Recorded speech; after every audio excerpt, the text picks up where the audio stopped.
త్రివిధ దళాల సామర్థ్యాలను మరింత బలోపేతం చేసే దిశగా రక్షణ శాఖ మరో కీలక నిర్ణయం తీసుకుంది. 3.60 లక్షల కోట్ల రూపాయల విలువైన ఆయుధాలు, సైనిక పరికరాల కొనుగోలుకు కేంద్రం పచ్చజెండా ఊపింది. ఈ మేరకు రక్షణ శాఖ మంత్రి రాజ్నాథ్ సింగ్ నేతృత్వంలో సమావేశమైన డిఫెన్స్ అక్వైజిషన్ కౌన్సిల్ సంబంధిత ప్రతిపాదనలకు ఆమోదం తెలిపింది. డీఏసీ ఆమోదించిన ప్రతిపాదనల్లో 114 రఫేల్ యుద్ధ విమానాల కొనుగోలుకు గ్రీన్ సిగ్నల్ లభించింది. అదేవిధంగా కాంబాట్ క్షిపణులు, ఎయిర్ షిప్ ఆధారిత హై ఆల్టిట్యూడ్ సూడో శాటిలైట్లకు అనుమతి లభించింది. Vaibhav anti tank mines, P-8I విమానాల వంటి కీలక ఆయుధాలకు కూడా డీఏసీ ఆమోదం తెలిపింది. ఆత్మనిర్భర్ భారత్కు ఇది మరింత ఊతమిస్తుందని రక్షణ శాఖ తెలిపింది. ఆపరేషన్ సింధూర్ సమయంలో పాకిస్తాన్కు వణుకు పుట్టించిన రఫేల్ యుద్ధ విమానాల కొనుగోలుకు డీఏసీ ఆమోదం తెలిపింది. మరికొన్ని రోజుల్లో ఫ్రాన్స్ అధ్యక్షుడు ఇమ్మాన్యుయల్ మ్యాక్రాన్ భారత్ పర్యటనకు రానున్న వేళ ఈ డీల్కు డీఏసీ ఆమోదం తెలిపింది.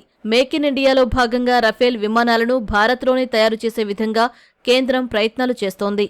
విమానాల విడిభాగాల తయారీ కోసం రఫేల్ మాతృ సంస్థ డసో ఏవియేషన్తో భారత్ చర్చలు జరపనుంది.